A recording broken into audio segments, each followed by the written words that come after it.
유대인 대학살을 연구한 전문적인 역사가인 독일의 제랄드 트라일링걸이라는 역사학자가 1988년에 히틀러 and the Final Resolutions이라는 논문을 썼습니다. 소위 히틀러와 최후의 붕괴라는 제목의 논문이죠. 그는 그 논문에서 히틀러가 580만의 유대인들을 학살시킨 그 기록을 생생하게 표현을 했습니다.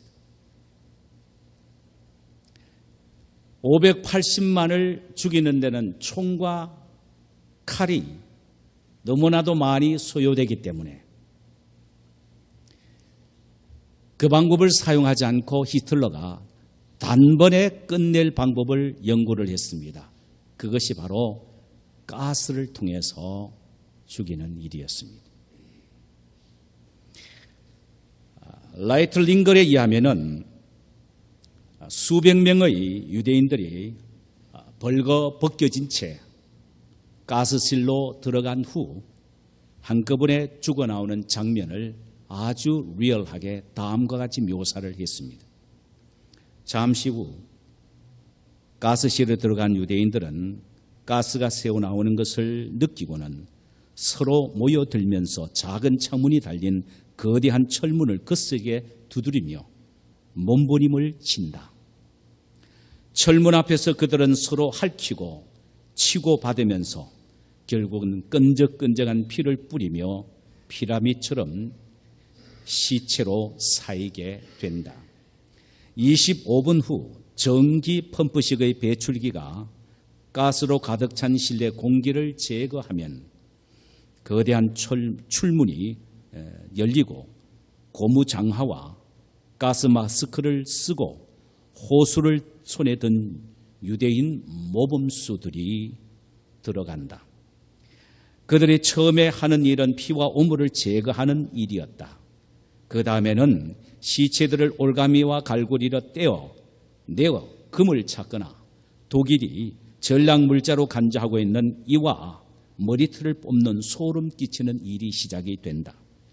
그 일을 한 다음에 시체를 들 것이나 화차에 실려 용광로로 옮겨져 태워진 후 분쇄기로 들어가 아주 고운 재로 변하여 그것들을 화물틀에게 실어서 솔라강 하류에 뿌려진다. 이것이 히틀러가 유대인들을 살상한 가장 잔혹한 모습입니다. 인간에게 최고의 적은 너나 할 것 없이 죽음입니다. 죽음 앞에는 장사가 없지요. 죽음은 부부 사이를 갈라놓고 부모 형제를 헤어지게 만듭니다. 죽음의 처절한 그 횡포는 말로서 표현하기가 힘이 듭니다. 너무나도 잔인한 죽음의 횡포는 하나님이신 예수님까지도 눈물을 흘리게 만들었던 것입니다. 이 사실을 본문 35절에서 이렇게 기록하고 있습니다. 예수께서 눈물을 흘리시더라. 나사로의 무덤 앞에서 유족들과 그들을 찾아온 사람들을 보시고 예수님이 눈물을 흘리셨다라고 했습니다. 성경은 눈물을 흘리던 예수님의 감정을 33절에서 두 가지로 이렇게 표현을 합니다.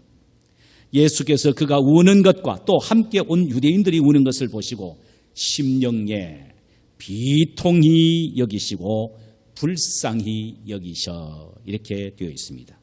여기 비통히 여기다는 말은 헬라 말로 엠브리 마오마이라는 단어입니다. 이는 분이 나서 씩씩거린다라는 표현입니다. 분이 솟구쳐 올라서 참지 못하고 씩씩거리는 것이 바로 엠브리 마오마이, 비통히 여긴다라는 의미입니다. 예수님이 그렇게 하셨단 말입니다. 예수님은 무엇에 대하여 그토록 분노하셨을까요? 죽음을 이 세상에 끌어들인 죽음의 원흉인 죄를 향한 분노였습니다. 인간을 이토록 처참한 지경에 몰아넣은 죽음의 실체인 죄를 보고 예수님은 분노하신 것입니다. 그래서 비통해 하셨습니다. 그 다음에 불쌍히 여긴다란 말씀이 나오지요. 이는 죽음이 가져다주는 슬픔과 공포, 그로 인해 주어진 처참한 심정을 표현한 말입니다. 육신의 몸을 입고 오신 이 세상에 오신 예수님은 지금 죽음의 공포와 슬픔을 감당하고 있는 마르다 자매의 슬픔과 고통을 고스란히 몸으로 느끼면서 그것을 바라보시고 계신다는 말입니다. 친히 체휼하시면서 바라보는 마음, 이것이 바로 불쌍히 여기는 마음입니다. 그러나 비록 예수님이 인간의 입장에서 죽음을 바라보고 그 아픔과 고통을 체휼하면서 비통해하여 눈물을 흘리신다고 하더라도 그 눈물은 결코 패배와 절망의 눈물은 아닌 것입니다. 왜냐하면 주님은 25절과 26절에서 자신에 대해서 이렇게 말씀하셨기 때문입니다. 나는 부활이요 생명이니 나를 믿는 자는 죽어도 살겠고 무릇 살아서 나를 믿는 자는 영원히 죽지 아니하리라. 할렐루야. 예수님은 이렇게 선언하셨기 때문이죠. 주님은 비록 눈물을 흘리셔도 나는 부활이다, 나는 생명이다라고 외치시고 계십니다. 뿐만 아니라 이 사실을 믿는 자는 죽어도 다시 살아날 것이며 아직 죽지 않고 믿는 자들은 영원히 죽지 아니할 것이라고 선언하십니다. 그렇다면 말입니다, 믿는 자들에게 육신의 죽음은 진정한 죽음이 아니란 사실을 알아야 합니다. 육신의 죽음이 진정한 죽음이 아니라고 한다면 우리는 죽음이 없어진 사람들이죠. 죽음에서 벗어난 사람이란 말입니다. 그래서 예수님은 자신을 믿는 믿음 안에서 죽는 자들을 향하여 그들의 죽음은 죽음이 아니라 잠자는 것이라고 말씀을 하셨습니다. 그래서 11절에 보니까 나사로의 죽음을 향하여 이렇게 말씀하셨습니다. 우리 친구 나사로가 잠들었도다. 그러나 내가 깨우러 가노라. 그러셨습니다. 나사로의 죽음을 잠으로 여기 있었단 말입니다. 나는 부활이요 생명이니 나를 믿는 자는 죽어도 살겠고 무릇 살아서 나를 믿는 자는 영원히 죽지 아니하니라. 죽은 것이 아니라 자는 것이기 때문이라 내가 지금 그 잠자는 자를 깨우러 간다는 것입니다. 이 얼마나 엄청난 능력의 말씀입니까? 예수님을 의지하고 믿는 자는 이젠 죽음이 그에게 진정한 죽음으로 다가갈 수 없다라는 말씀입니다. 예수를 믿고 예수를 의지하는 자는 더 이상 죽음이 아니라는 것입니다. 이것을 입증하시기 위하여 사용한 것이 바로 나사로의 죽음과 다시 살리신 사건입니다. 사도와는 요한 복음을 기록하면서 7가지 아주 놀랄만한 이적들을 소개합니다. 그런데 그 중에서 가장 장엄하고 감동적인 사건은 단연 나사로의 부활 사건이지요. 왜냐하면 무덤 속에 썩어서 냄새나는 시신을 다시 일으킨 사건이기 때문입니다. 나인성 과부의 외아들은 죽은 지 얼마 되지 않아서 살리셨죠. 왜? 상여 가운데서 살리셨으니까. 회당장 야이로의 딸이 죽고 난 이후에 주님이 살리신 것은 죽음 금방 후에 살리셨어요. 죽은 후 금방 살리셨습니다. 그런데 나사로는 장사 지낸 지 나흘이 되어 썩어 냄새나는 시체를 살리셨기에 이 사건은 엄청난 사건입니다. 이 사건이 얼마나 큰 충격을 주었는지 47절 이하에 보면은 유대인들이 이 사건 후에 산헤드린 공회를 소집하여 예수님을 처형하겠다고 최종 합의를 한 사건을 보면 알 수가 있습니다. 부활이 되시고 생명이 되신 예수님은 나사로를 그대로 무덤에 내버려 두실 수가 없었습니다. 나사로의 부활을 통하여 자신이 진정한 부활이요 생명이라는 사실을 보여주십니다. 나사로의 부활을 통하여 멀지 않아 자신도 죽었다가 다시 부활하게 될 것을 예표하고 계십니다. 나사로의 부활을 통하여 인간이 마지막에는 모두 다 부활할 것에 대하여 인류의 종말적인 부활을 예고하고 계시기 때문입니다.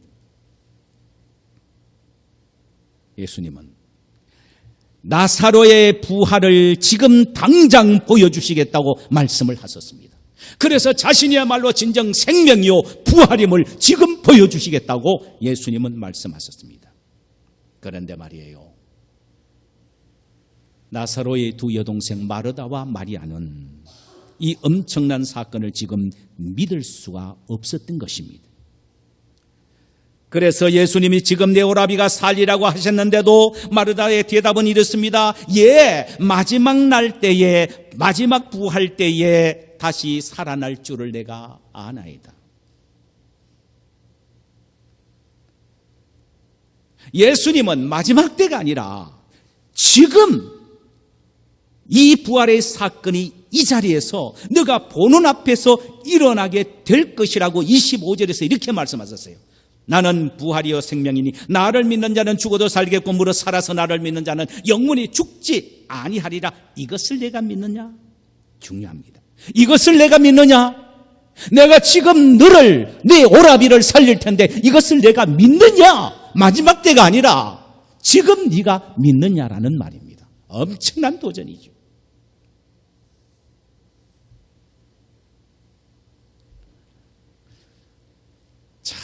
믿음은 단순하지만 참으로 어렵고 힘듭니다.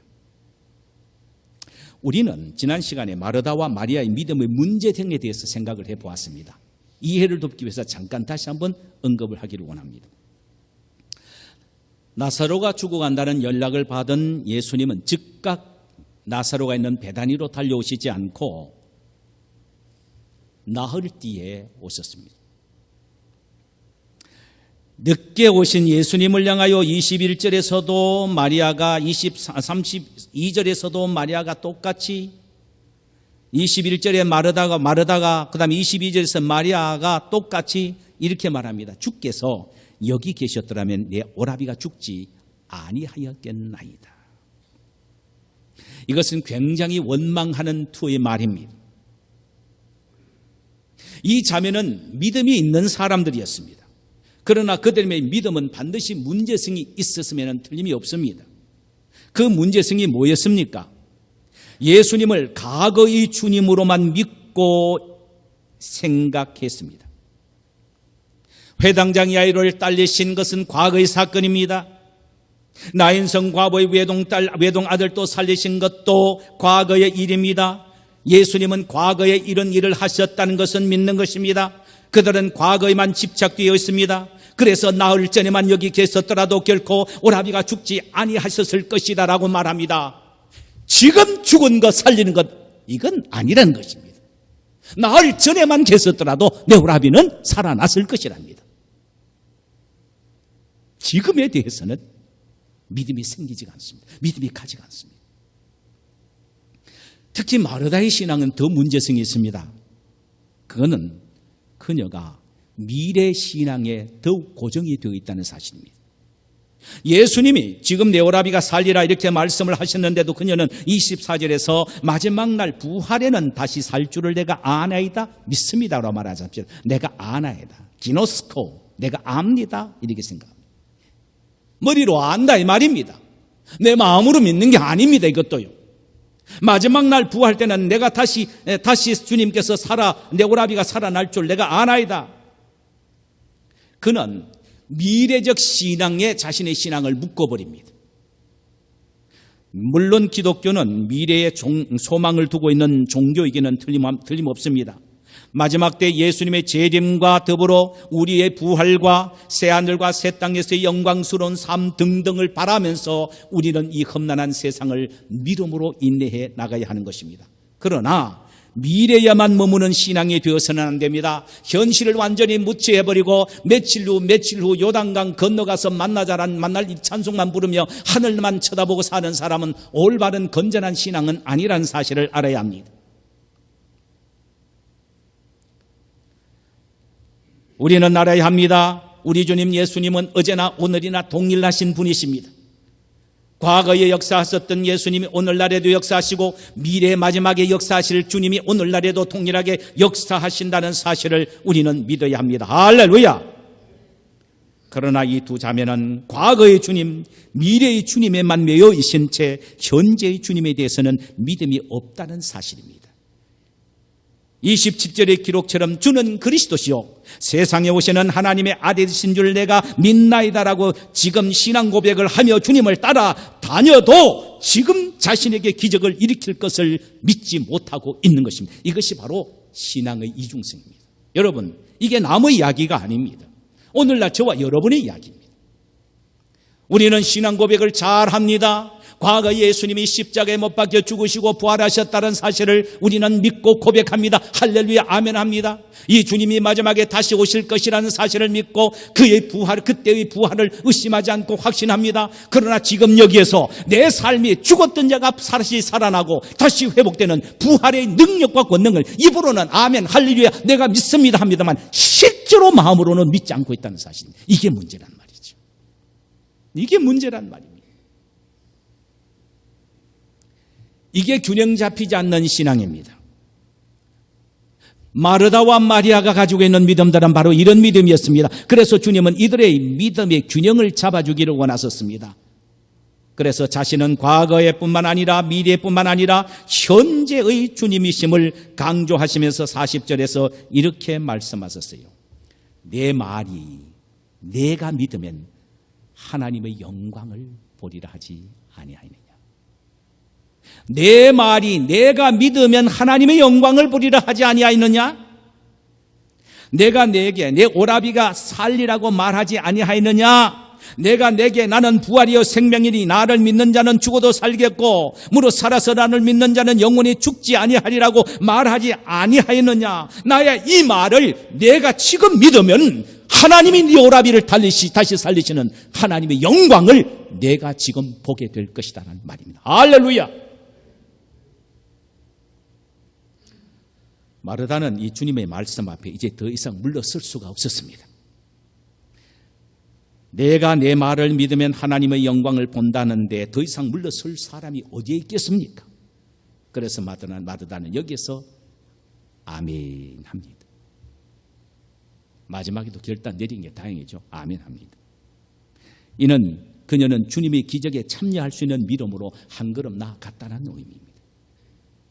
이제 주 자매는 주님과 더불어 나사로의 돌무덤 앞에 서 있습니다.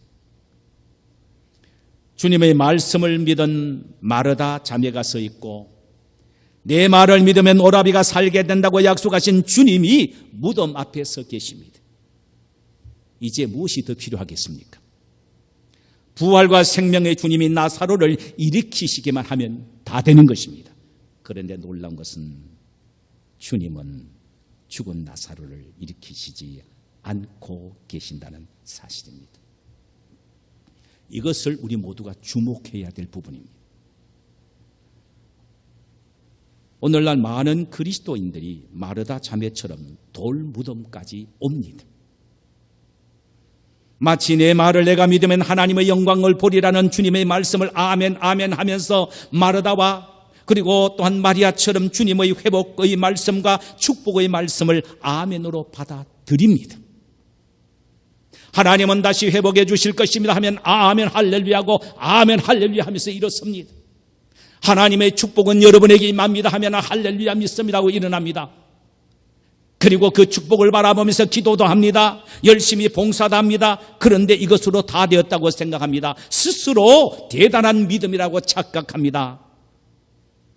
아마도 이런 사람들이 오늘날 대부분 그리스도인들의 모습이 아닌가 생각이 됩니다.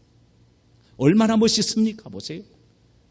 하나님이 축복하십니다. 할렐루야 하면서 앞사람 머리에 침 트도록 막 아멘을 받아들입니다. 하나님은 다시 회복시키실 것입니다 하면 아멘 합니다. 세상에 천지를 뒤엎을 정도의 믿음이죠. 예, 따발총처럼 기도도 합니다. 열심히 봉사도 합니다. 그러나 현실은 기도의 응답대로 그 믿음대로 역사가 안 일어나는 사실이죠. 누구에게 문제가 있습니까? 주님이 거짓말쟁이십니까? 주님이 능력이 약해졌습니까? 세월이 흐르다 보니까 약발이 빠졌습니까?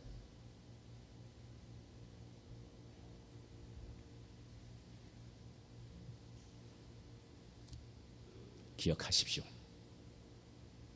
다시 우리는 예수님과 마리아와 마르다가 예수님이 묻혀있는 돌무덤 앞에 서 있는 모습을 보십시다. 뭔가 분명히 예수님이 행하셔야 될 것 같은데 행하시지 않으십니다. 도대체 예수님은 마르다와 마리아에게 무엇을 지금 요구하고 계십니까? 죽은 자를 살리시는 몫은 주님의 몫이나 분명히 인간의 몫이 하나 있다라는 사실입니다. 이것은 마리아와 마르다가 해야 된다는 것입니다. 그게 뭡니까? 돌을 옮겨놓는 일입니다. 예수님은 돌을 옮겨놓으라고 말씀하셨습니다. 돌을 옮겨놓지 않는 한은 어떤 역사도 일어나지 아니하며 어떤 역사도 일으키시지 않으시겠다는 것입니다. 돌이 막혀져 있는 한은 주님이 아무리 힘있게 외친다 할지라도 그 외침의 소리는 시체에게 접근할 수가 없다는 말입니다. 돌을 옮겨놓으라는 것입니다.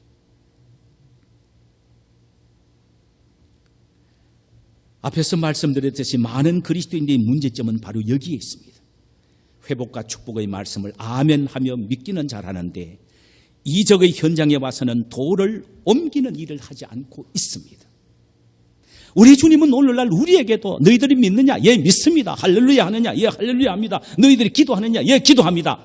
그렇다면 너희와 내 사이에 놓이는 돌을 옮겨 놓아라고 말씀을 하십니다.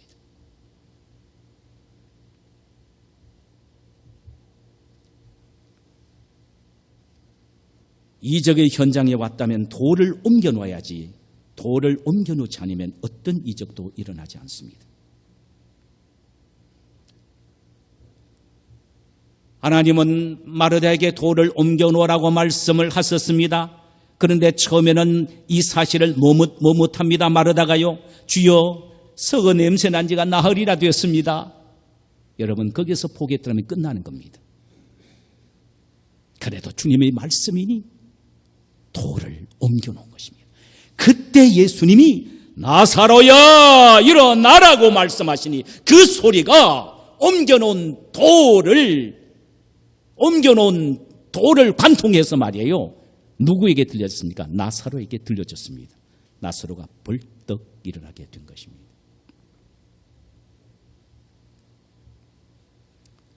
그러므로 오늘날 우리가 해야 될 것은 무엇입니까?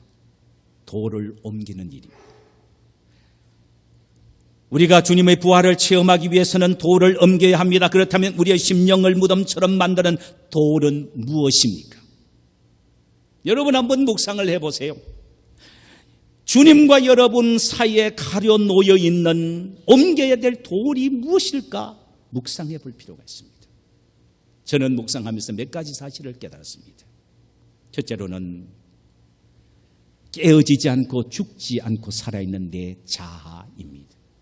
내 자아. 그리스도인의 매일의 삶은 죽음과의 싸움인 것입니다. 육적인 죽음만 죽음입니까? 아닙니다. 매일의 삶 속에서 죽음을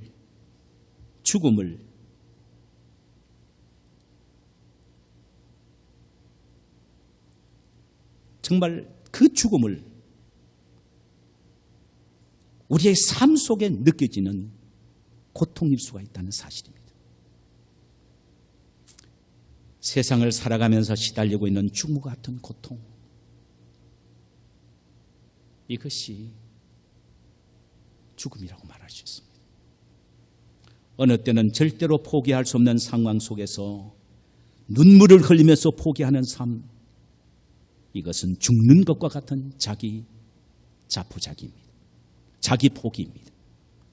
어느 때는 도저히 희생할 수 없으나 죽기를 각오하고 하는 희생의 삶, 이것이 죽는 것과 같은 자기 포기입니다. 어느 때는 말로 표현할 수 없는 아픔 속에서도 그저 죽기까지 참고 인내하는 것, 이것은 죽는 것과 같은 자기 포기입니다. 자기를 죽이는 자아를 죽이는 돌을 옮겨놓지 않는 이상은 우리에게 어떤 역사도 일어나지 않는다는 사실을 알아야 합니다. 내가 살아있는 한은요, 내가 살아있는 한은 아무리 열심히 기도하고 아무리 열심히 봉사해도 어떤 역사와 능력, 어떤 매일의 삶의 기적도 일어나지 않는다는 사실을 우리는 기억할 수 있어야 합니다. 주님은 우리에게 말씀하십니다. 너 자아의 돌을 옮겨라. 두 번째로 이 돌은 자존심의 돌입니다. 자존심이란 매사를 자신의 시각으로 바라보고 자신의 기준으로 생각하는 것을 의미하지요. 이런 사람은 모든 것을 자기 위주로 평가합니다.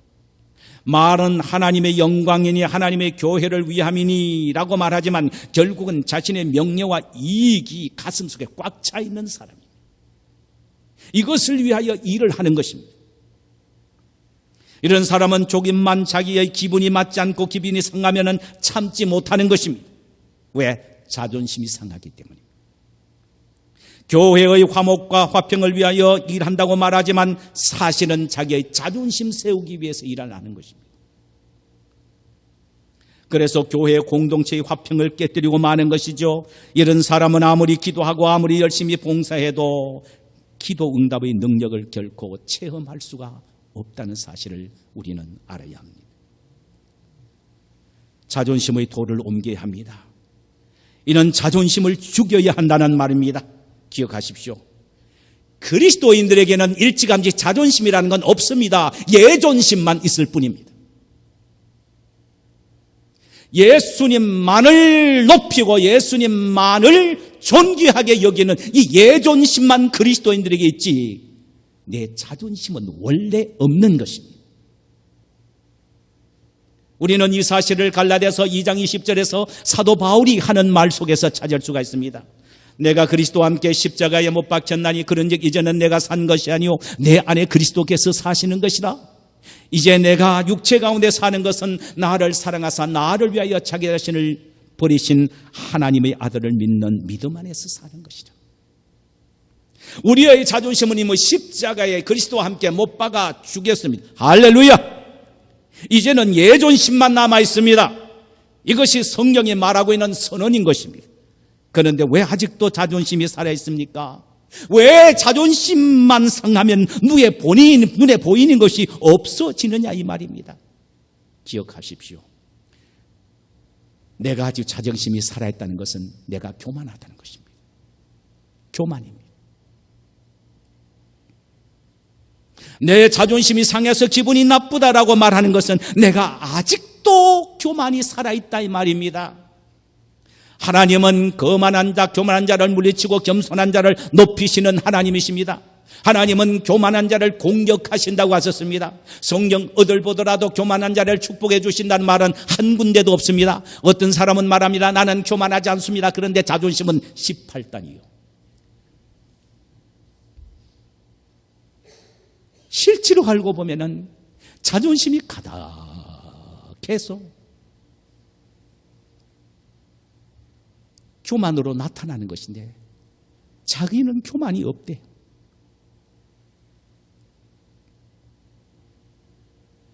사실 우리 자존심 넘어 우리 자신을 이렇게 들여다보면요, 더럽고 추하고 냄새난가 여러분 아시잖아요. 적어도 이것을 볼 수 있는 사람은 영적으로 깨어있는 사람. 내 자존심 넘어, 내 자존심의 그 돌 넘어 내 자신을 실존의 모습을 보면요, 아이고 이거 더러워도 이렇게 더러울 수도 없고 냄새가 객기하고 더럽고 지사하고 안이 곱고 아이고 몇이 곱고 뭐 그렇죠. 그런 게 내 속에 있는 내 자신입니다. 근데 이걸 보호하려고 내 자존심을 들고 나온다. 여러분, 그 자존심이 돌이 있는 한은 여러분을 향하여 주님이 아무리 나사로에 일어나라고 외쳐도 전혀 변화됨의 역사가 없습니다. 왜? 들려지지 않기 때문입니다. 이걸 아셔야 합니다. 주님은 이 시간 말씀하십니다. 내 자존심의 돌을 옮겨라. 그래야 기적이 일어난다. 할렐루야! 할렐루야! 마지막 하나의 돌은 세속주의의 돌이라고 생각이 됩니다. 세속주의란 신앙생활은 하지만 늘 마음은 세상에 가 있거나 한 발은 교회에 한 발은 세상에 가 있는 삶입니다.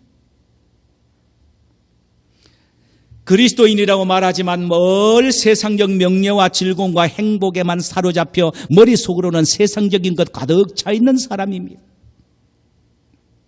세속주의는 세상적인 가치관과 인생관을 가지고 신앙생활하는 것을 말하지요. 이런 세속주의의 돌이 주님과 우리 사이를 막고 있는 한은 우리의 삶에 어떤 이적도 일어날 수가 없습니다. 성경은 말합니다. 이미 우리는 세상에 대해서 죽었고 하나님에 대해서 살았다고 했습니다. 할렐루야! 이미 우리는 죄에 대해서 죽고 우리는 하나님에 대해서 살았다고 했습니다. 할렐루야! 이미 세상에 대하여 죽은 우리가 세상에 대해서 살아서 세속주의에 사로잡혔다면 이건 우리의 삶 속에 어떤 역사도 기대할 수가 없다는 말입니다. 생각해 보세요. 예수님은 부활이요 생명입니다. 그 생명의 역사를 오늘 여기서 우리의 삶의 현장에 나타내시기를 원하십니다. 할렐루야! 할렐루야! 할렐루야! 그런데 아직도 우리는 내 자아의 돌, 내 자존심의 돌, 세속주의 돌로 꽉 막아놓고는 주님 주시옵소서. 어떤 사람은 용감하게도 주님 이 돌 좀 치워 주옵소서. 여러분, 그러면 왜 예수님이 마르다에게 돌을 옮겨라고 하시겠어요? 걱정 마라, 내가 몽땅 다 치워주겠다. 그랬으면 이 말 하실 필요도 없습니다. 네가 옮기라는 것입니다. 내 자신이 옮겨야 합니다. 이건 우리 몫입니다.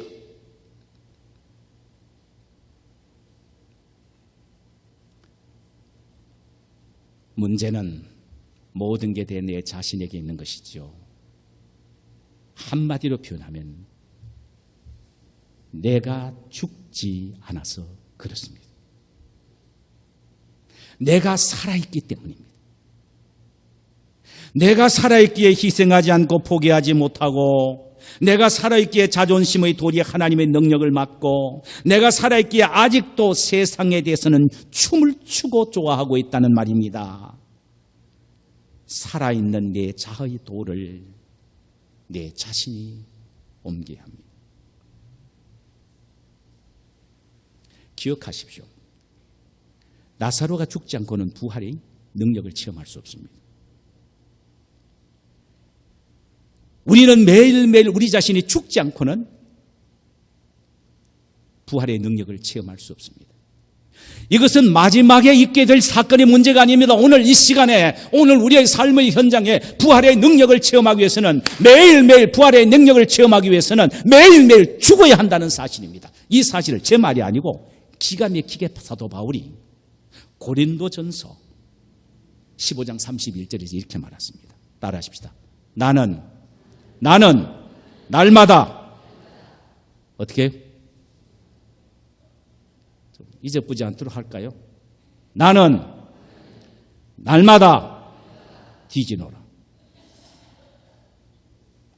안 되면 그렇게라도 외워야 됩니다. 날마다. 여러분 보세요. 날마다 죽는다는 것은 날마다 부활하는 것을 전제로 합니다. 그걸 아셔야 됩니다. 그러므로 내가 매일매일 날마다 내가 죽어야 부활의 능력이 나를 통해 나타나는 겁니다. 할렐루야. 이걸 놓치면 안 되는 것입니다.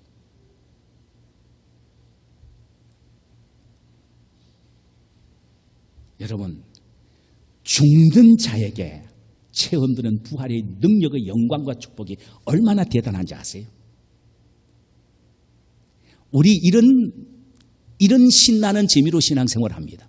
우리 이런 신나는 재미로 죽습니다.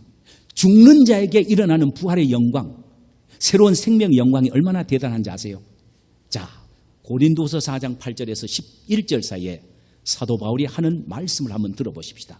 이 부분의 이해를 위해서는요, 현대어 번역 성경이 잘 나와 있습니다. 한번 쉽게 제가 말씀드리니까 한번 들어보세요.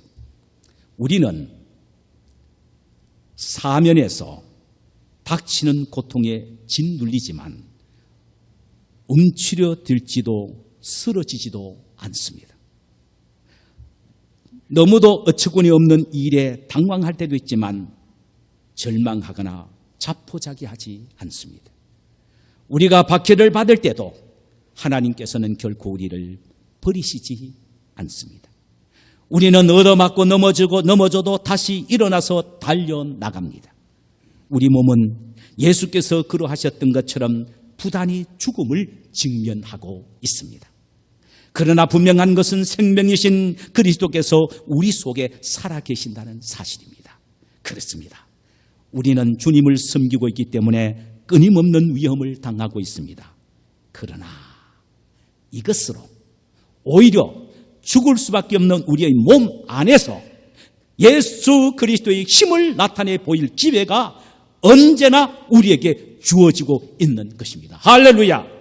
이 말의 의미는 날마다 나로 하여금 죽는 체험을 하게 하실 뿐만 아니라 날마다 부활의 능력을 하나님의 은혜로 경험하며 맛보게 하신다는 말입니다.